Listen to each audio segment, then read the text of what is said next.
Hi plus one മക്കളെ, നിങ്ങൾ എൻ്റെ പിറകിൽ കാണുന്ന ഏത് കാറ്റഗറിയിലാണ് ഉൾപ്പെടുക നിങ്ങളൊന്ന് താഴെ കമൻറ്റ് ചെയ്യുക. അതായത് ഒരു ബാഡ് സ്റ്റുഡൻറ്റ് ഞാൻ പറയുന്നില്ല, ഒരു ഉഴപ്പനായുള്ള ഒരു വിദ്യാർത്ഥിയാണ്. അതാണ് നിങ്ങളെങ്കിൽ നിങ്ങൾക്ക് വലിയ ഡ്രീംസ് ഒന്നും ഉണ്ടാവില്ല, വലിയ കുഴപ്പമില്ലാതെ ഇങ്ങനെ കടന്നു പോവുക, എങ്കിലും പ്രത്യേകിച്ച് ഇപ്പോൾ പ്ലാനൊന്നുമില്ല. ഇനി കഷ്ടപ്പെടാനും വയ്യ, അതായത് ഡ്രീമും വളരെ ചെറുതായിരിക്കും, എഫേർട്ടും വളരെ കുറവായിരിക്കും. അവരാണ് ഞാൻ ഉഴപ്പെന്ന് പറഞ്ഞ കാറ്റഗറിയിൽ പെടുത്തുന്നത്. ഇനി അടുത്തത് എന്ന് പറഞ്ഞു കഴിഞ്ഞാൽ ഒരു ആവറേജ് സ്റ്റുഡൻ്റ് ആണ് നിങ്ങൾക്ക് വലിയ ഡ്രീംസ് ഒക്കെ ഉണ്ടാവും, പക്ഷേ എഫേർട്ട് എടുക്കാൻ വയ്യ. നാളാവട്ടെ, നിങ്ങൾ ഡെഫിനറ്റ്ലി ഒരു ആവറേജ് സ്റ്റുഡൻറ്റാണ്. നിങ്ങൾക്ക് വലിയ വലിയ ഡ്രീംസ് ഉണ്ട് ആൻഡ് നിങ്ങൾ അതിനു വേണ്ടി ഇപ്പോഴേ നല്ല എഫേർട്ട് എടുക്കുന്നുണ്ടെങ്കിൽ നിങ്ങൾ ഓട്ടോമാറ്റിക്കലി ടോപ്പർ എന്ന് പറഞ്ഞ കാറ്റഗറി ആയിരിക്കും. ഇതൊന്ന് കമൻറ്റ് ചെയ്തുകൊണ്ട് ഈ വീഡിയോ സ്റ്റാർട്ട് ചെയ്യണേ. ഇനി ഈ വീഡിയോയിൽ നമ്മൾ ഡിസ്കസ് ചെയ്യാൻ പോകുന്ന കാര്യം എന്ന് പറഞ്ഞു കഴിഞ്ഞാൽ പ്ലസ് വണ്ണും പ്ലസ് ടുവും കഴിഞ്ഞ് നിങ്ങൾക്കൊരു സർട്ടിഫിക്കറ്റ് കിട്ടുമ്പോൾ അതിലൊരു ഗ്രേഡ് വരും. അതായത് A+, എന്നൊക്കെ പറഞ്ഞുള്ള 9 പോയിന്റ് ഗ്രേഡാണ്. ഇതിൽ ഏത് ഗ്രേഡ് ആയിരിക്കും നിങ്ങൾക്ക് ലഭിക്കാൻ പോകുന്നതും ആ ലഭിക്കാൻ പോകുന്നതിൻ്റെ ഏറ്റവും മിനിമം നിങ്ങൾ പ്ലസ് വണ്ണിൽ വാങ്ങേണ്ട മാർക്കുമാണ് ഡിസ്കസ് ചെയ്യുന്നത്. അപ്പോൾ അതിനൊരു കാരണമുണ്ട്. കാരണം പ്ലസ് വണ്ണും പ്ലസ് ടുവും നിങ്ങൾ ഇത്രയും കാലം എഴുതിയ 8, 9, 10ാം ക്ലാസ്സിലെ പോലെ എക്സാം അല്ല. 10ാം ക്ലാസ്സിലാണെങ്കിൽ 10ാം ക്ലാസ്സിൻ്റെ മാർക്ക് മാത്രം കൺസിഡർ ചെയ്യുള്ളൂ. നിങ്ങൾ 8ലെയോ 9ലെയോ അല്ലെങ്കിൽ തൊട്ട് മുമ്പത്തെ വർഷങ്ങളിലെ പെർഫോമൻസ് കൺസിഡർ ചെയ്യില്ല, മാർക്ക് കൺസിഡർ ചെയ്യില്ല. എന്നാൽ പ്ലസ് വണ്ണും പ്ലസ് ടുവും കഴിഞ്ഞ് 2 വർഷം കഴിഞ്ഞ് നിങ്ങൾ പാസ് ഔട്ട് ആകുമ്പോൾ നിങ്ങൾക്ക് പ്ലസ് ടുവിൻ്റെ മാർക്ക് മാത്രമല്ല കൺസിഡർ ചെയ്യുന്നത്, നിങ്ങൾ ഈ വർഷം പഠിക്കുന്ന പ്ലസ് വണ്ണിൻ്റെ മാർക്കും കൺസിഡർ ചെയ്യും.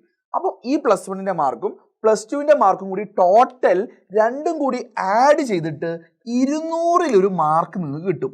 ആ 200-ൽ കിട്ടുന്ന മാർക്കിനെ ബേസ് ചെയ്തിട്ട്, അതായത് 2 വർഷത്തെ കണ്ടിന്യൂസ് ആയിട്ടുള്ള ഒരു പ്രോഗ്രാമിങ്ങിൻ്റെ ഭാഗമായിട്ടാണ് നിങ്ങൾക്ക് എന്തുള്ളത് ഈ ഗ്രേഡ് കിട്ടുന്നത്. അപ്പോൾ ഇതിൻ്റെ ഫുൾ ഡീറ്റെയിൽ ആയിട്ട് നിങ്ങൾ ഇപ്പോഴേ ഇന്ന് പഠിക്കുന്നുണ്ട്, ടെൻഷനാവൊന്നും വേണ്ട, വളരെ സിമ്പിൾ പരിപാടിയാണ്. ഫസ്റ്റ് ഇയർ നിങ്ങൾക്ക് 2 രീതിയിലാണ് സബ്ജക്ട്സ് ഉള്ളത്. നിങ്ങൾ സയൻസ് എടുത്ത സ്റ്റുഡൻസ് ആണെങ്കിൽ നിങ്ങൾക്ക് പ്രാക്ടിക്കൽ ഇല്ലാത്ത ഇംഗ്ലീഷ്, ലാംഗ്വേജ് പോലെയുള്ള സബ്ജക്ട്സ് ഉണ്ടാവും. അപ്പോൾ അതിൽ നിങ്ങൾക്ക് ഫസ്റ്റ് ഇയറിൽ 20 മാർക്ക് കണ്ടിന്യൂസ് ഇവാലുവേഷൻ CE ആണ് നിങ്ങളെ ടീച്ചേഴ്സ് തരും. മിക്കവാറും കുട്ടികൾക്ക് അത് 20, 19 ഒക്കെ കിട്ടും. ഇനി തിയറി എക്സാം ഉണ്ട്, അത് നിങ്ങൾ എഴുതി വാങ്ങേണ്ട. ടെർമിനൽ എക്സാം എന്നും പറയും, തിയറി ആണെന്ന് എനിക്ക് സംശയമുണ്ട്. 80 മാർക്കാണ്. അപ്പോൾ ഫസ്റ്റ് ഇയർ നിങ്ങൾക്ക് 20 മാർക്ക് ടീച്ചേഴ്സ് തരും, 80 മാർക്ക് നിങ്ങൾ എഴുതിയെടുത്താൽ 100 മാർക്ക് കിട്ടും. അതിൻ്റെ കൂടെ പ്ലസ് ടുവിൽ നിങ്ങൾക്ക് അതേപോലെ 20 മാർക്ക് സിയും 80 മാർക്ക് ടിയും, ടോട്ടൽ 100 മാർക്ക്. അങ്ങനെ രണ്ടും കൂടി കൂട്ടി ആ സബ്ജക്റ്റിൽ 200. ഇനി ലാബ് ആണെങ്കിൽ നിങ്ങൾക്ക് ഈ വർഷം 60 മാർക്ക് എഴുതിയെടുത്താൽ മതി, സെക്കൻഡ് ഇയറിലും 60 മാർക്ക് എഴുതിയെടുത്താൽ മതി. 40 മാർക്ക് സെക്കൻഡ് ഇയറിൻ്റെ കൂടെ ലാബ് എക്സാംസ് ആണ്. 40 മാർക്ക് ലാബിൽ കിട്ടും, മിക്കവാറും 40 നിങ്ങൾക്ക് കിട്ടും. അപ്പോൾ അതാണ് ഇതിൽ വരുന്നത് കേട്ടോ. അപ്പോൾ ആ 200-ൽ ഗ്രേഡിങ്ങിൻ്റെ കേസ് ഞാൻ പറഞ്ഞുതരാം. ഗ്രേഡിംഗ് എന്ന് പറഞ്ഞു കഴിഞ്ഞാൽ 200 2 വർഷവും കൂടി കൂട്ടിയിട്ടാണ് ഗ്രേഡിങ് വരുന്നത്. അതിലേ നിങ്ങൾ ജയിക്കുന്നോ തോൽക്കുന്നോ എന്ന് പറയുന്നുള്ളൂ. അല്ലാതെ ഫസ്റ്റ് ഇയർ നിങ്ങൾ തോൽക്കുന്നു എന്ന പരിപാടി ഇല്ല. നോ വറീസ്, ഫസ്റ്റ് ഇയർ നിങ്ങൾ തോൽക്കില്ല. നിങ്ങൾക്ക് ഈ പറഞ്ഞ ഒരു ഗ്രേഡും കിട്ടാൻ പോകുന്നില്ല. നിങ്ങൾ ഫസ്റ്റ് ഇയറിൽ ഈ 20, 80 വാങ്ങി 100 മാർക്കായി. നിങ്ങൾക്ക് ഒരു ഗ്രേഡും നിങ്ങൾക്ക് ഫസ്റ്റ് ഇയർ കഴിഞ്ഞ് കിട്ടുന്ന താൽക്കാലിക സർട്ടിഫിക്കറ്റ് ഉണ്ടായില്ല, ജസ്റ്റ് മാർക്ക് മാത്രമേ ഉണ്ടാവുള്ളൂ. സെക്കൻഡ് ഇയർ നിങ്ങൾക്ക് കിട്ടുമ്പോൾ 200-ൽ 180 തൊട്ടിട്ട് 180 അതിൽ കൂടുതലോ ഉണ്ടെങ്കിൽ നിങ്ങൾക്ക് A+, ഇനി അതിൻ്റെ താഴോട്ടാണെങ്കിൽ A, B+, അങ്ങനെ പല പല കേസസ് ഉണ്ട്.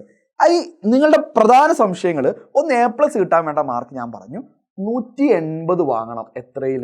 200-ൽ. അതിൻ്റെ മുകളിലോട്ട് എത്ര ആയാലും കുഴപ്പമില്ല കേട്ടോ. 180 അതിൻ്റെ കൂടുതലോ, 181, 200-ൽ 200 ആയാലും A+ ആയിരിക്കും. വേറെ ഗ്രേഡ്സ് ഒന്നും അതിൻ്റെ ഇടയിലില്ല.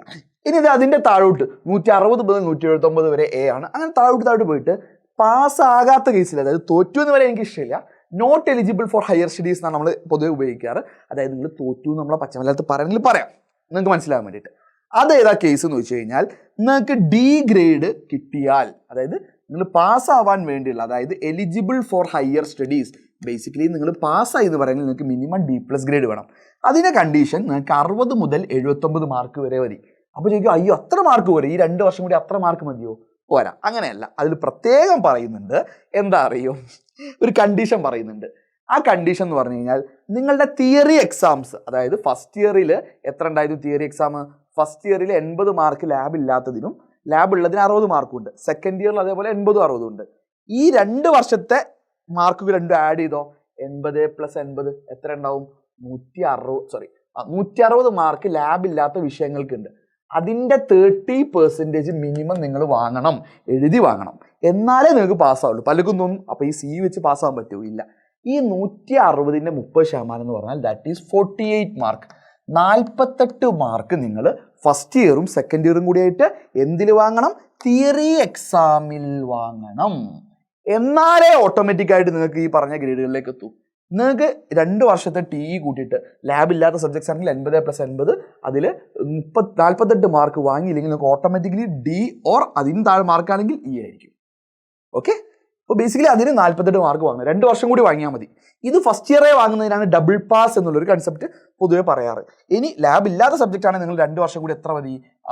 60+60 120 120ന്റെ 30% എന്ന് പറയുന്നത് വെറും 36 മാർക്ക് മതി. അപ്പോൾ ഫസ്റ്റ് ഇയറും സെക്കൻഡ് ഇയറും കൂടി എഴുതി 36 മാർക്ക് 2 വർഷം കൂടി വാങ്ങിയാൽ നിങ്ങൾ ബേസിക്കലി പാസ്സാവും. നിങ്ങൾ ഓട്ടോമാറ്റിക്കലി ഈ ഗ്രേഡിലേക്ക് വരും. പിന്നെ ബാക്കി മാർക്കുകളൊക്കെ ആഡ് ചെയ്യും. സോ സിയും ലാബും ഒക്കെ കൂട്ടണമെങ്കിൽ എന്ത് കൺസിഡർ ചെയ്യണം? നിങ്ങൾ ആദ്യം എഴുതി മാർക്ക് 30% വാങ്ങണം, എന്നാലേ നിങ്ങൾക്ക് ഗ്രേഡ് കിട്ടുള്ളൂ.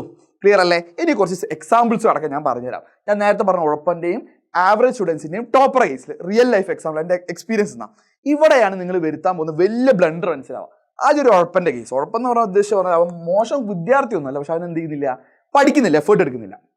അവന് ഫസ്റ്റ് ഇയർ എങ്ങനെയൊക്കെയോ തട്ടിമുട്ടി ഒരു 18 മാർക്ക് ഒപ്പിച്ചു. എത്ര? ഇത് ഞാൻ സംസാരിക്കുന്ന കംപ്ലീറ്റ് എന്താണ്, ലാബ് പ്രാക്ടിക്കലുള്ള കേസ് ആട്ടോ. പ്രാക്ടിക്കൽ അല്ലാത്ത കേസാണ് ഡിസ്കസ് ചെയ്യുന്നില്ല, നിങ്ങൾക്ക് ഗസ് ചെയ്യാൻ പറ്റും. ഇതിപ്പോൾ ലാബുള്ള സബ്ജക്റ്റ്, ഫോർ എക്സാമ്പിൾ ഫിസിക്സ്. അപ്പോൾ ഫിസിക്സിൽ 60 മാർക്കാണ് +1 എഴുതി വാങ്ങാനുള്ളത് 60 മാർക്കാണ്. എഴുതിയിട്ട് എത്ര വാങ്ങാനുള്ളത്? 60 വാങ്ങാനുള്ളത്. അപ്പോൾ ഉഴപ്പെന്ന് പറഞ്ഞ കുട്ടി എന്ത് പറയാ, 60 18 ഉണ്ട്, കുഴപ്പമില്ല, ബാക്കി 18 അടുത്ത വർഷം വാങ്ങിയാൽ മതി എന്നൊക്കെ വിചാരിക്കും. അവർ സ്വാഭാവികമായിട്ട് വലിയ കാര്യമായിട്ട് ക്ലാസ്സിൽ ടീച്ചറിനോട് നല്ല രീതിയിലായിരിക്കില്ല, അസൈൻമെൻറ്റ്സ് ചെയ്യുന്നില്ല, എക്സാംസിന് മാർക്ക് കുറവൊക്കെ ആയതുകൊണ്ട് സി മാർക്ക് ഒരു ഫുള്ള് കിട്ടിയില്ല വിചാരിക്കും. എത്ര കിട്ടി? 18 കിട്ടി 20. ഓക്കെ, അപ്പോൾ ഫസ്റ്റ് ഇയറിൽ അവൻ്റെ മാർക്ക് എത്രയാ? TE 18 CE 18, total 36 mark. അവന് എത്രയിലുണ്ട്? 80. 80 36 എന്ന് കാണുമ്പോൾ അവനൊക്കെ വലിയ മാർക്കായി തോന്നും. അത് അവൻ്റെ വലിയ മിസ്റ്റേക്കാണ്. +2 എത്തുമ്പോൾ സ്വാഭാവികമായിട്ട് ഈ ഉഴപ്പൻ വീണ്ടും ഉഴപ്പാൻ ചാൻസ് കൂടുതലുണ്ട്.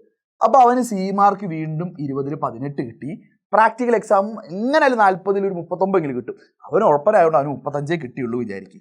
പക്ഷെ അവൻ ചെയ്ത മണ്ടത്തരം എന്താ അറിയോ, വിഡിത്ത് എന്താ അറിയോ? ഫസ്റ്റ് ഇയറിൽ 18 മാർക്ക് വാങ്ങി. അവന് സെക്കൻഡ് ഇയറിൽ എത്ര വേണമായിരുന്നു? 18 കൂടി വേണം. കാരണം നേരത്തെ പറഞ്ഞ എത്ര വേണം? ലാബുള്ള സബ്ജക്ട്സ് ആണെങ്കിൽ മിനിമം 36 മാർക്ക് വേണം.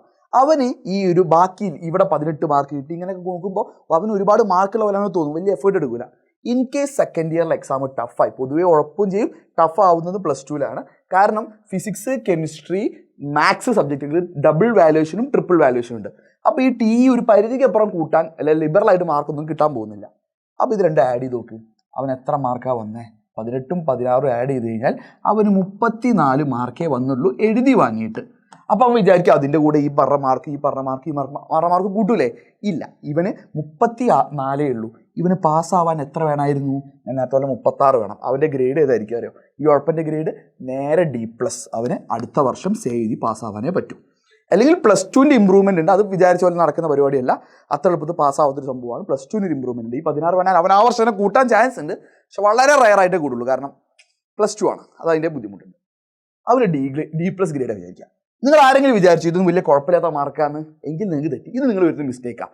ഇത് നിങ്ങളുടെ മെജോറിറ്റി പേരും ആവറേജ് കാറ്റഗറിയിൽ വരുന്നതാണ് എൻ്റെ വിശ്വാസം. നിങ്ങൾ നേരത്തെ ആവറേജിന് കമൻറ്റ് ചെയ്യാനാണ് ചാൻസ് എന്നാണ് എൻ്റെ വിശ്വാസം. നിങ്ങൾ ഇനി നോക്കുക, നിങ്ങളൊരു ആവറേജ് വിദ്യാർത്ഥിയാണ്. ഫസ്റ്റ് ഇയർ റിസൾട്ട് വന്നപ്പോൾ ഫിസിക്സ് തന്നെ എടുക്കാം. ഫിസിക്സ് ആകുമ്പോൾ കുറച്ചുകൂടി നിങ്ങൾക്ക് കണക്ട് ചെയ്യാൻ പറ്റും, എനിക്കും കണക്ട് ചെയ്യാൻ പറ്റും. ഫിസിക്സിൽ അവന് ഫസ്റ്റ് ഇയറിൽ എക്സാമിന് 60 40 വാങ്ങി. എഴുതിയിട്ട് 60 40 വാങ്ങി. അവന് ടീച്ചർ 20 20 സിയും കൊടുത്തു. നല്ല കാര്യമല്ലേ? അപ്പോൾ 60 40 കേൾക്കുമ്പോൾ നിങ്ങൾക്ക് നല്ല നമ്പർ അല്ലേ? 60 40 എഴുതി വാങ്ങി 20 മാർക്കല്ലേ പോയുള്ളൂ. കാണിച്ചു തരാം ഇതിൻ്റെ പ്രശ്നം, ഞാൻ കാണിച്ചു തരാം. നിങ്ങൾക്ക് ഫസ്റ്റ് ഇയറിൽ ഇപ്പോൾ എത്ര കിട്ടി? 80ൽ 60 മാർക്ക് കിട്ടി. സെക്കൻഡ് ഇയർ ആകുമ്പോൾ അവന് ഫുൾ മാർക്കൊക്കെ ടീച്ചർ തന്നു. ലാബും അവൻ എന്ത് ചെയ്തു? കുഴപ്പമില്ല ചെയ്തുകൊണ്ട് അവന് ഫുൾ മാർക്ക് കിട്ടി. ആവറേജ് സ്റ്റുഡൻസിനൊക്കെ ലാബ് ഫുൾ മാർക്ക് കിട്ടും കേട്ടോ. ഇത് കാണുമ്പോൾ സെറ്റല്ലേ? ഒരുപാട് മാർക്ക് അവനുണ്ട്. പക്ഷെ സെക്കൻഡ് ഇയറിൻ്റെ ആ ഒരു ഓവറോൾ ഉഴപ്പലും ആ ഒരു ആവേശത്തിലും സെക്കൻഡ് ഇയർ എന്ന് പറയുന്ന അഹങ്കാരത്തിലും കുറച്ച് കാര്യങ്ങളൊക്കെ ഉണ്ടാവും, സ്വാഭാവികമായിട്ട് വരാൻ ചാൻസ് ഉണ്ട്. +2 ഞാൻ പറഞ്ഞ വാല്യുവേഷൻ അത്ര ലിബറലല്ല ഒക്കെ. കാരണം അവന് 60ൽ 35 സ്കോർ ചെയ്യാൻ പറ്റുള്ളൂ.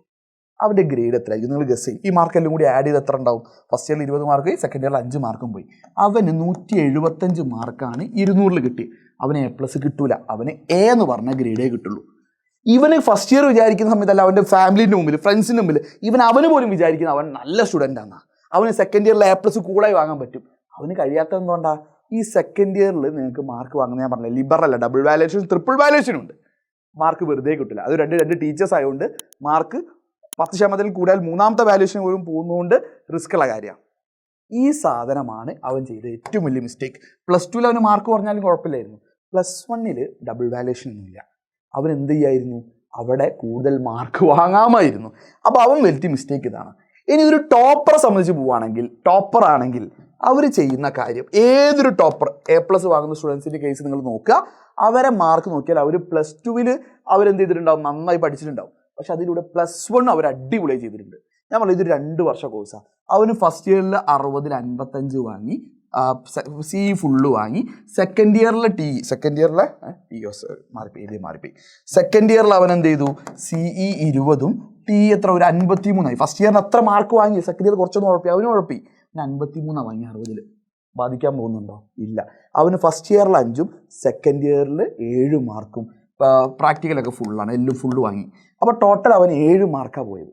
7 മാർക്ക്. അവൻ എത്ര ഉണ്ടാവും? 193 ഉണ്ടാവും 200ൽ. അവന് A+ കിട്ടും.